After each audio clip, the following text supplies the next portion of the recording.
Good morning विद्यार्थियों। हम पढ़ रहे थे भारत में लोहा इस्पात उद्योग।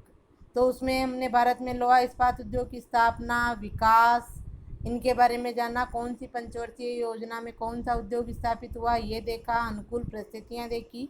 तो अब पढ़ेंगे भारत में लोहा इस्पात की इकाइयाँ, कि वर्तमान में भारत में लोहा इस्पात की कौन कौन सी इकाइयाँ कार्यरत है उनके बारे में।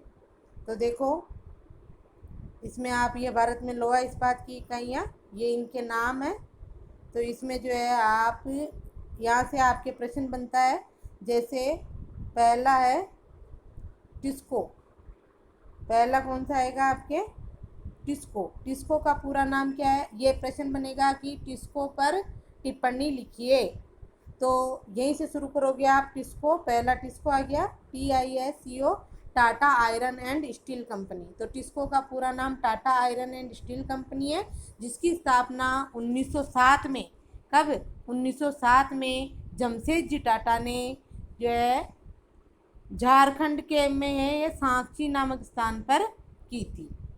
यह पूरी टिप्पणी में आपको ये लिखना है। इसके बाद जो है लिखोगे आप कि ये जमशेदपुर में है, इसमें जो है लोहा एस की प्राप्ति, ये जो खानों के नाम है आपके, नोआ मंडी, गुरु सिंगानी खानों से लोहा एस की प्राप्ति होती है। झरिया और बोकारो जो है कोयला प्राप्ति, कोयले की खाने हैं, वहाँ से इसको कोयला प्राप्त होता है। क्यूजोर की खानों से जो है इसको मैग्नीज प्राप्त होता है। लोहे अयस्क और मैग्नीज को मिलाकर जो है लोहा इस्पात तैयार किया जाता है। और हम जो है ये इसमें क्या पढ़ रहे हैं? लोहा इस्पात ही पढ़ रहे हैं, लोहा इस्पात की ही पढ़ रहे हैं। ठीक है, इकाइयाँ तो ये हो गई लोहा इस्पात। तो टिस्को पर टिप्पणी आप लिख दोगे कि टिस्को का पूरा नाम Tata iron and steel company है। इसकी स्थापना 1907 में जमशेदजी टाटा ने जो है झारखंड के सांची नामक स्थान पर की थी। फिर इसमें से लिखोगे आप सारणी में से ही कि इस कंपनी को लोहा यश की प्राप्ति नोआ मंडी तथा गुरु महिसानी जो खान है उससे होती है। जरिया और बोकारो से कोयले की प्राप्ति होती है। क्यूजोर की खानों से इसे मैग्नीज मिलता है और इसकी उत्पादन क्षमता 40 लाख टन है। 40 लाख टन, इसी में आपको सारणी में इधर मिल जाएगा। ये पूरी सारणी आप किताब में देखोगे, 40 लाख टन इसकी उत्पादन क्षमता है। इस तरह से आपको टिस्को पर टिप्पणी लिखनी है। फिर है इसको, ये Indian iron and steel company. तो इसके बारे में भी हमने पढ़ा था। Indian iron and steel company जो है कौन कौन सी आपके, जो ये बाराकर, कुल्टी और हीरापुरा, दो कारखानों को मिलाकर Indian iron and steel company की स्थापना की गई। फिर 1937 में ये बर्नपुर भी जो है इसी में मिला लिया गया। 1937 में तो बर्नपुर की स्थापना हुई और 1953 में बर्नपुर को भी इसको में यानी iron Indian iron and steel company में मिला लिया गया। तो थोड़ा यहाँ से वर्णन करोगे आप Indian iron and steel company का। 1936 में इसकी स्थापना कुल्टी और हीरापुरा, दो कारखानों को मिलाकर जो ये कंपनी बनाई गई।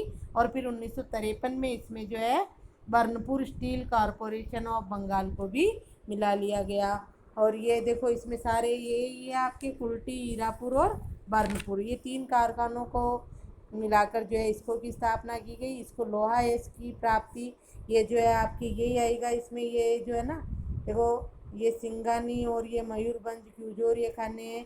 कोयले की प्राप्ति रानीगंज और यहाँ से होती है।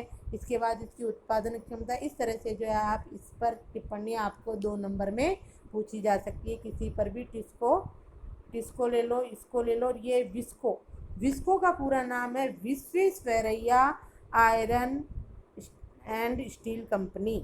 Visvesvaraya iron and steel company, ये कहाँ है? भद्रावती, कर्नाटक में।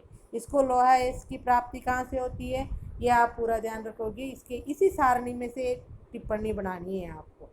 ठीक है, इसके बाद ये तो याद, राउरकेला, इसकी भी पूछी जा सकती है। राउरकेला उड़ीसा में है और इसको लोहा इसकी प्राप्ति कहाँ से होती है, ये पूरा सारणी में से। भिलाई इस्पात कारखाना, भिलाई छत्तीसगढ़ में है।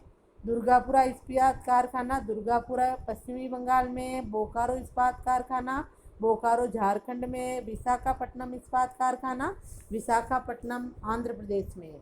तो यहाँ से आपको किसी की भी टिप्पणी पूछी जा सकती है। देखो आगे, 2015 में भारत विश्व भर में कच्चे माल का तीसरा सबसे बड़ा उत्पादक देश बन गया, जबकि वर्ष 2003 में वह 8वें स्थान पर था। 2003 में जो 8वें स्थान पर था वो 2015 में तीसरे स्थान पर आ गया, यानी लोहा इस्क उद्योगों की जो है निरंतर वृद्धि हो रही है और उत्पादन भी बढ़ रहा है। Bharat direct reduced iron DRI या स्पंज आयरन का सबसे बड़ा उत्पादक है। ये आप रखोगे ध्यान में, स्पंज आयरन, स्पंजी जो लोहा होता है उसका सबसे बड़ा उत्पादक कौन सा देश है? भारत। चीन और अमेरिका के बाद भारत विश्व भर में तैयार इस्पात का तीसरा सबसे बड़ा उपभोक्ता है। चीन और अमेरिका के बाद जो है भारत विश्व भर में तैयार इस्पात का सबसे बड़ा क्या है? उपभोक्ता है, उपयोग लेने वाला। इस्पात क्षेत्र देश के सकल घरेलू उत्पाद में लगभग 2% का योगदान देता है और 6 लाख से अधिक लोग इस क्षेत्र में कार्यरत है। ये आएगा यहाँ पर कार्यरत। तो यहाँ पर आपको 2-3 चीज़ें ध्यान रखनी है कि जो है स्पंजी लोहे में तो भारत का कौन सा स्थान है? ये सबसे बड़ा उत्पादक है और चीन और अमेरिका के बाद जो है विश्व भर में तैयार इस्पात में जो है तीसरा बड़ा उपभोक्ता है।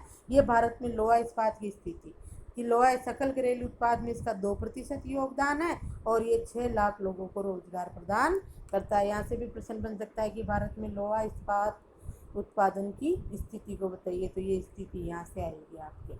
ठीक, ये हो गया आपके भारत में लोहा इस्पात उद्योग का वर्णन। अब अगला है आपके सूती वस्त्र उद्योग। कौन सा? सूती वस्त्र उद्योग को देखो आप,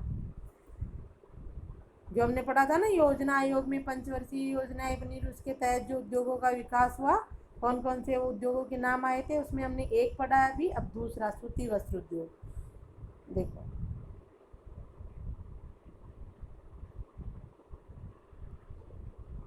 ये उद्योग भारत का प्राचीन उद्योग रहा है। भारतीय वेदों व सिंधु घाटी सभ्यता में वस्त्र निर्माण का वर्णन मिलता है। यह ऐसा उद्योग है जिसमें सर्वाधिक रोजगार का सृजन होता है। भारत में सर्वाधिक रोजगार का सृजन कौन से उद्योग में होता है? सूती वस्त्र उद्योग में सबसे अधिक लोग जो है कार्यरत है भारत के, जिनको रोजगार मिलता है।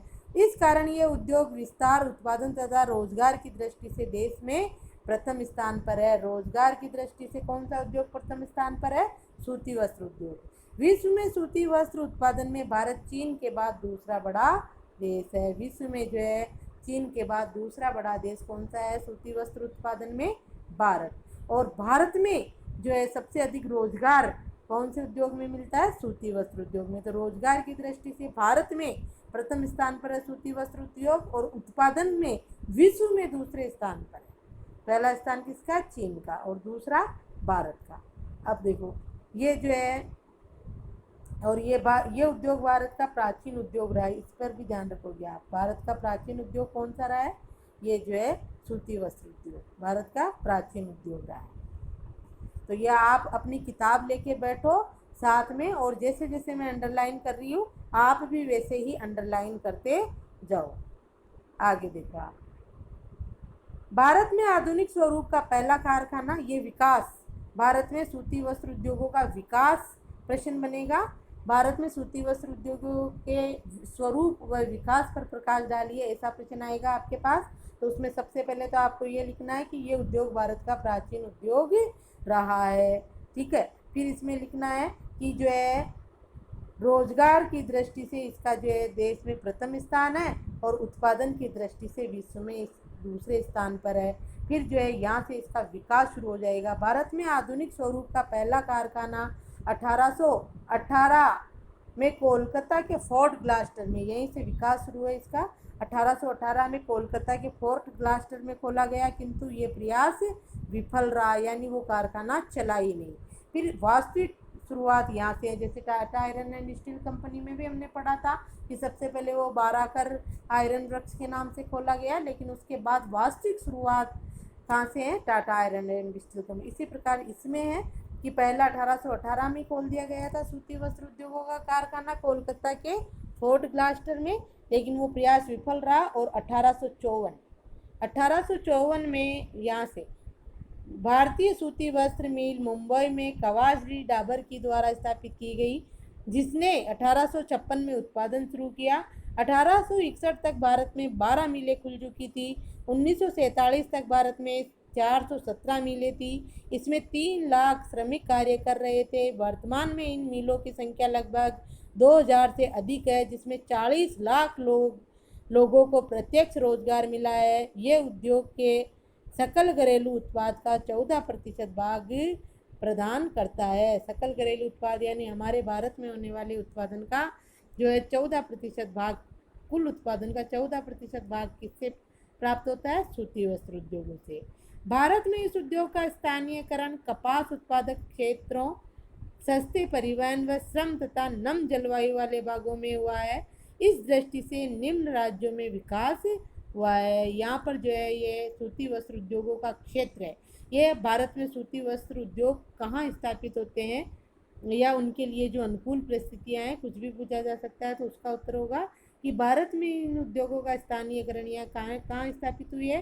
कपास उत्पादक क्षेत्रों में, सस्ते परिवहन वाले क्षेत्रों में और जहाँ श्रमिक आसानी से मिल जाते हैं, नम जलवायु वाले भागों में इन सूती वस्त्र उद्योग का विकास हुआ है। अब विकास की दृष्टि से अब इसमें आपको नाम भी लिखने हैं कि कौन कौन से राज्यों में इसका विकास हुआ है। महाराष्ट्र, गुजरात, तमिलनाडु, मध्य प्रदेश, पश्चिमी बंगाल, राजस्थान और अन्य राज्य आदि आते हैं इसमें।